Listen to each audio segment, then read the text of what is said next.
Warning: this podcast discusses paranormal activity and other topics some might find disturbing. Listener discretion is advised.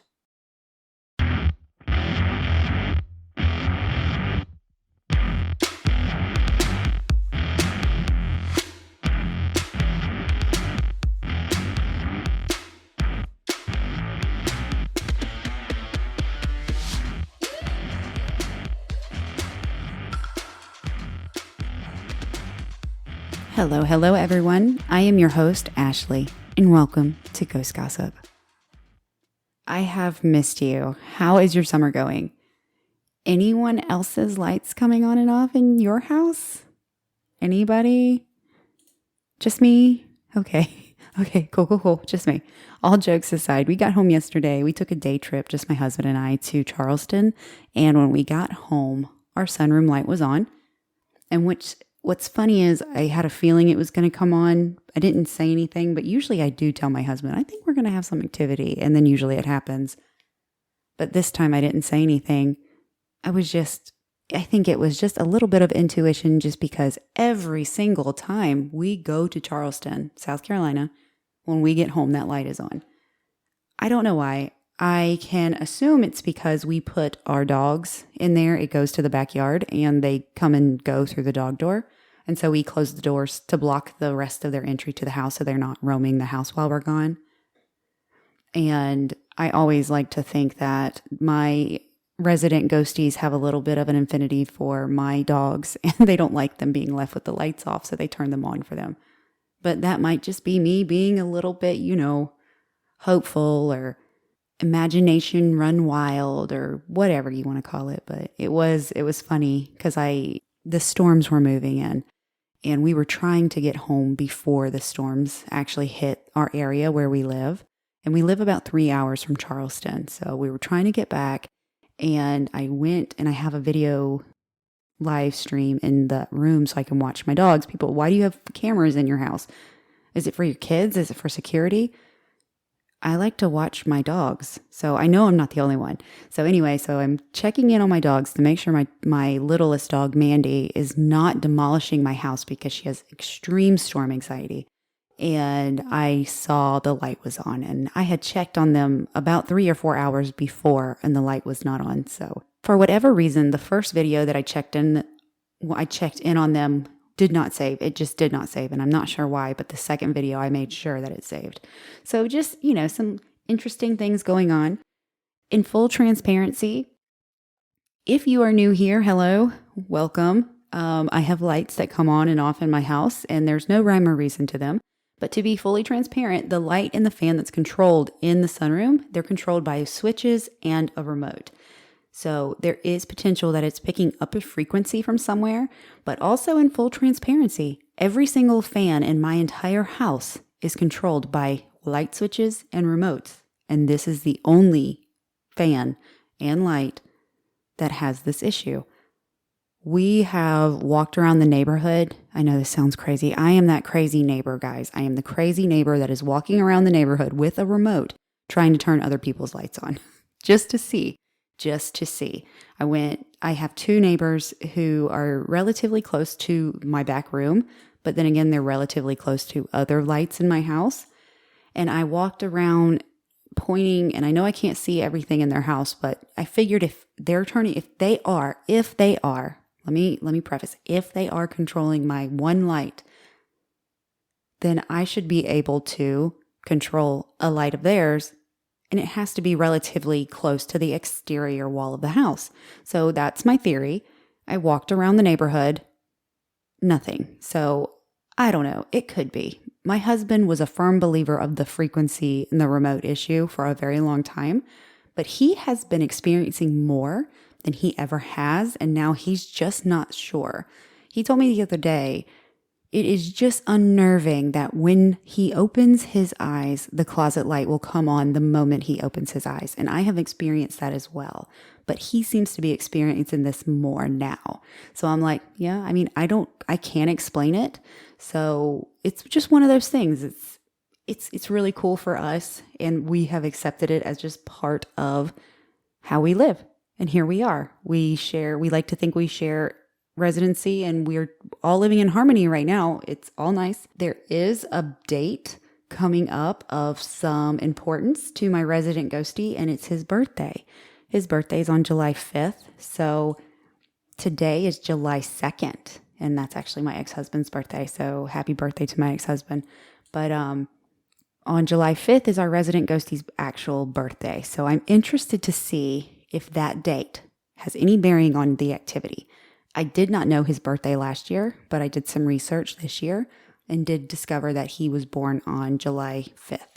So we will see if any of the lights come on and off, if there's any activity, if I see another shadow move, if I see those, when you see something out of the corner of your eye and it makes you wonder, was that really something or was that just a floater? You can, if you're like me, you do have a healthy level of skepticism, so you're not believing everything that might be. You might be like, oh, I just heard a step. That was somebody. Or was that the ice maker? So I always try to lead with that healthy level, like what could it potentially be?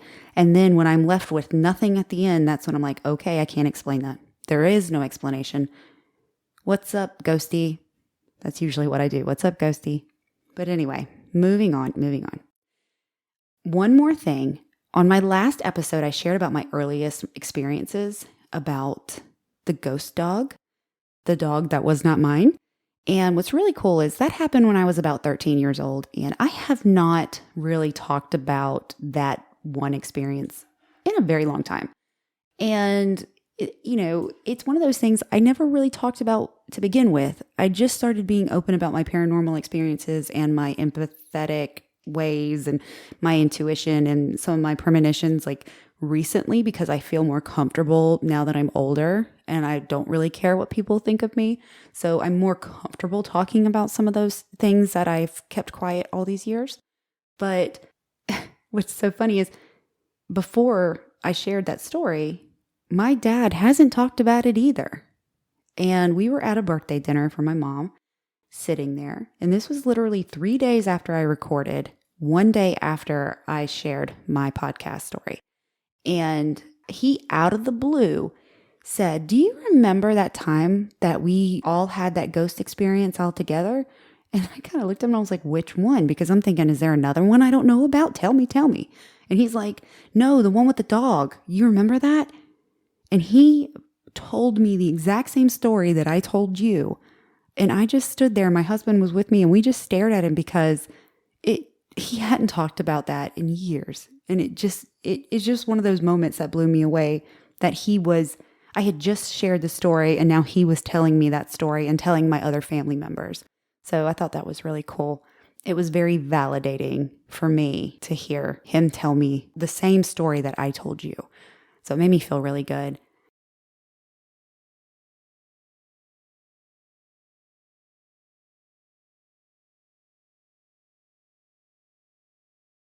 Now, before you start saying, well, he probably just listened to your podcast, I am here to tell you, my parents do not listen to this podcast.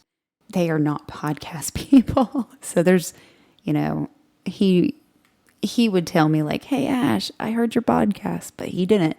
He out of the blue brought that up. I will say my family is 100% believers, and I love being able to share these stories and have absolutely nobody think you're crazy for it. So it's really comforting. But anyway, enough of my ramblings. Today is a listener happening episode, so let's get into it. Special thanks to Nicole and Catherine for submitting their stories. Nicole sent me stories. She was the first person to ever send me any group of stories. So this is one of those stories from the group that she initially sent me. So thank you so much, Nicole. This is a story about a haunted house that she lived in. This is Nicole's story. This happened in our first house. It was an outdated, small bungalow that we bought from a retired couple. The neighbors were afraid of it because they said it was haunted. I never had any fear in that house, but even my mom was afraid in there, especially in the basement. When we moved in, there was surgical equipment hanging on the walls. What? It didn't faze me. I was so happy to have our own home. After the twins were born, we started noticing several weird occurrences. Genesis, our dog, would growl and look down the stairs at the basement.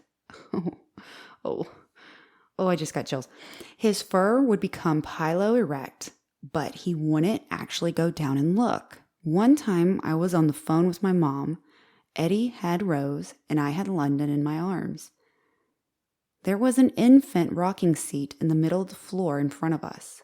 We were sitting on the couch watching TV, and out of nowhere, the chair rocked forward one time and stopped.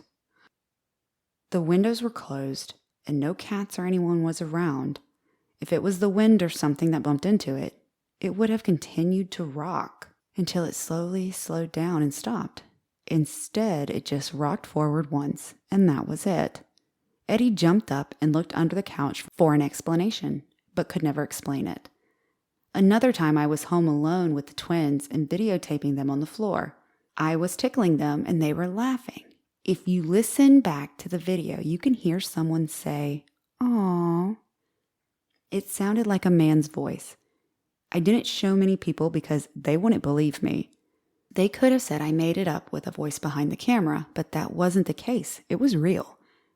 A different time, Eddie had Rose in his lap. London was in her infant chair, and I was on the other couch. Genesis all of a sudden got up and began growling in Eddie and Rose's direction. This was completely out of character for him. At first, we thought it was because Eddie had his hoodie over his head, but Genesis sees him do that a lot. When I looked once more, I noticed that Genesis was staring at the wall above Eddie's head and not actually at Eddie and Rose. It was almost as if someone was standing over Eddie looking down at Rose. I have full body chills. Oh my gosh. Ugh. Genesis' hair on the back and his neck stood straight up, and he backed up into the couch practically on top of me. He's 80 pounds. Creepy didn't begin to describe that incident. Oh my goodness. Okay. I gotta rub my arms and my legs because they are covered. First off, okay. So is there ever a story about a haunted house that doesn't have a basement? I'm just asking for myself because I heard somebody say on another podcast, it wouldn't be a spooky house without a basement. So we have a basement. And secondly, girl, why? Tell me why. Tell me why you did not freak out when you walked in and there was medical equipment hanging on the walls. I'm just curious because, excited or not, that might have been like, oh my God. Wow. It is always so surprising to me how animals have that sense about them. And it really just blows my mind. Dogs and cats alike, how they can pick up. I had a Jack Russell, and when I had an incident with a menace coming to my house, he was like doing that. The hair was standing on end. He was growling. He was facing a certain direction, and he would not stop. And it is just amazing to me how these animals can just pick up on things like that. I did have somebody ask me recently if my dogs or cats in my house pick up on anything. I don't know. Sometimes my cat, when she's inside, will stare at the closet with the motion light. She'll just stare at it. And there's nothing there. I've gotten up and looked. There's nothing there. And she'll just stare in the direction of the closet. I'm telling you, this closet is, I don't know what's up with it, but it is a little freaky in that closet. So, but my dogs, they sometimes bark at stuff, but I really don't think I don't think my dogs have a sixth sense. They're kind of dodo heads, but I love them regardless. I think that if they have seen it, I haven't noticed it, but the cat, I definitely have noticed. So that's just, my own personal experience in this house. I tell you what, if I was in that house and Genesis was doing that, that'd freak me out. Our next two stories are from a listener, Catherine. We have been emailing back and forth here and there, and can I just start by saying thank you so much for emailing me. I really have enjoyed our conversations, and thank you for sending in your stories. So the next two are for you. I really appreciate it, and I can't wait to talk to you again. The title of this story is Philip Klass Notes. Philip Klass, a signed government UFO skeptic during the 1970s, was well known by my mom's friend. I don't believe she ever was very fond of Philip. He had the reputation of having his own agenda in Washington, D.C. My friend gave me his signed book he had given her. I was a young teenager at the time, but intelligent enough to know nonsense when I read it. I've had experiences I can't always wrap my head around while in DC, and after my return to Arizona during a time my parents separated that frightened me, some of which I'm sure Philip Class would have scoffed at. Strong memories during high school were horrible, a dark time for me. All the students used the public bus to get home. I was with my dad at that terrible small house on Waverly Street, while my mother stayed in Washington, D.C. I remember the bus had become overpacked and delayed the driver from proceeding. As everyone was screaming, trying to pack themselves in, a rock came flying through the window next to me. I pushed my way through to get back off the bus and tried to get rid of the shattered glass from my hair and my shirt. The bus suddenly takes off, leaving me alone to walk a few miles through the desert to get back home. Ugh. During my trek, I spotted something, some sort of white streak like none I had seen before. It shot across the sky back and forth and then vanishes. Feeling as if the trauma had caused me to see something imagined, I focused on the path. When I finally made it home, I laid down and experienced a type of spiritual disconnection, floating to the far upper corner of the room and experiencing a terrified moment of feeling trapped in that space until I could force myself back into my physical self. It was one of the most strangest moments in my life, and I kept it very private. Wow. Thank you so much for sharing that. Like, that is... Okay, I can't believe that bus left you. Let's just start there. Can we write a letter? Can we call their manager? You don't leave young people. Don't leave them. Oh, man. Okay, well, that was traumatizing in itself, having a rock thrown through the window, getting covered in glass, being a young lady, and then having to walk through the desert home. That alone can have you just shaken up, but wow, that's wild. Do you think it was astral projection? Do you think that it could have been some kind of alien encounter? My husband it's so funny. He believes in UFOs. He believes in UFOs and aliens. Like, he'll fight you about it. Like, he's ready. And so him and I, with UFOs or any kind of like alien encounters, like I haven't really jumped into that side of the paranormal, but I know he's just like, yes. And I mean, like, I'm not going to sit here and say that we are the only living. I mean, how can I say that we are the only living things in this galaxy? Like, we don't know, but he is ready to go. Like, if anybody ever wants to have a talk about aliens, like, he is roaring and ready to go. But that's just so weird that you had this like a spiritual disconnection, like floating and just feeling like you were trapped. And especially being a young teenager and then experiencing that after having that traumatic moment, like, oof. All right, moving on. Her next story is called Between Two Cities. It was 1986 and I was living in Tucson, Arizona. I was only 23 years old, still trying to figure out what I wanted to do with my life. I had just graduated from a small medical college. It was a 1-year program and my studies were medical transcription and physiology. Before starting my first opportunity working for a cardiologist group, I needed a few medical dictionaries I could only get in Phoenix for a discounted price. Highway 110 had a speed limit of only 55 in those days, and it was a 2.5-3-hour drive with very small towns in between. I miss those less populated days. Tucson was a vast and beautiful desert landscape back then, unlike today where everything is being bulldozed to make room for suburb communities. I digress, though. I feel you. It's here. That's happening here, too, in Greenville, South Carolina. Rather than make the trip by myself, I asked my mom to ride shotgun with me. Now, don't let us forget to refuel on our way back, Mom. Well, of course, we both forgot. We were halfway back home, no town for miles before we got to Tucson, and the sun was starting to set on the horizon. Mom, something's wrong. As the car slowed down, I pulled off the side of the road. Oh, shit, I said as I looked at the fuel gauge. We both said, at the same time, we forgot to get gas. Now, everyone who grows up in the Southwest knows how spooky it can be when all the creatures of the night start stalking and the coyotes begin to call out collectively. Back in the 1980s on I-10, there was very little traffic, and we feared it might be a long wait until we were rescued. The first thing I did was pop the trunk and tie a white rag on the antenna to alert anyone coming by.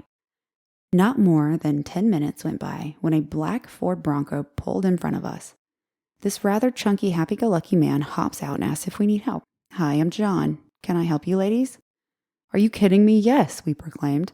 He continues to tell us there is an Indian reservation close by and he will be able to bring back a gas can. "I'll return soon," he said as he hopped back in his SUV and takes off. As the sun continues to disappear behind the mountains, we pray he returns as promised. My mom says, "Something is weird."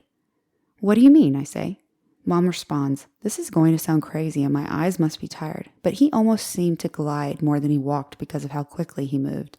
I giggled as an attempt to lighten the mood. He did seem to slide as if he was one continuous motion. I thought to myself, "He was an energetic fellow," I responded. 10 more minutes had passed, and as we sat there, an old beat-up Chevy truck pulled up behind us.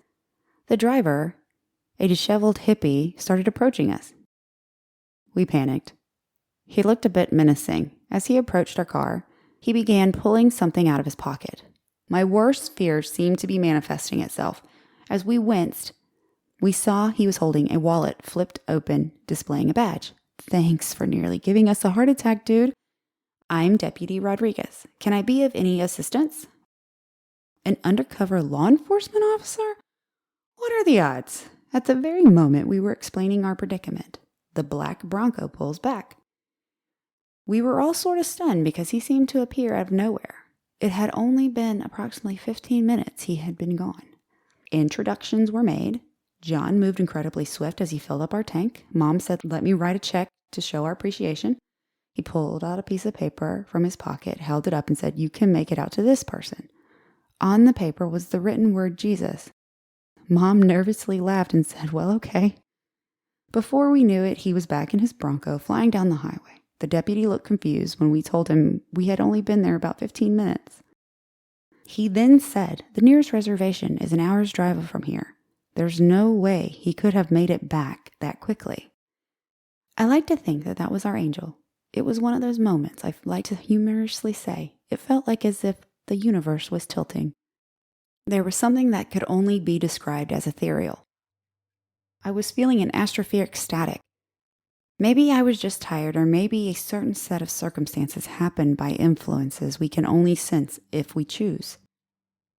The following Sunday, during the Episcopal service, my mom placed a check in the offering plate.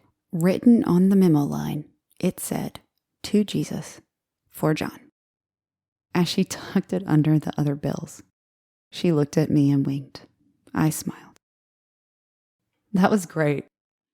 I absolutely love guardian angel stories. I have had my own, and I read another one on the last Listener Happenings episode. I just absolutely think that they are real and they watch over us and protect us, and I think that's fantastic. So thank you so much for sharing that with me, and gotta love John and the Bronco, you know? I think the last Listener Happenings episode with the guardian angel, she was in a Jeep. These guardian angels truly are traveling in style. They know what's up. Thank you again for sharing with me. Thank you, everybody who is listening. Remember, if you have a ghost story or any kind of encounter with a paranormal, a guardian angel, a haunted house, whatever, send it to me. You can send me your stories at ghostgossip247@gmail.com. As always, thank you for listening and supporting the show. I truly appreciate it, and I love sharing and hearing and talking to you. Don't be a stranger. Feel free to reach out, no matter how small the story, even if you don't want me to share it and you just want somebody to talk to about it. I love talking about this. Talking about things that you cannot explain with other people that have experienced things that they cannot explain is very comforting to me. So send them on. All right. And with that, as always, thank you for listening, and they'll see you later.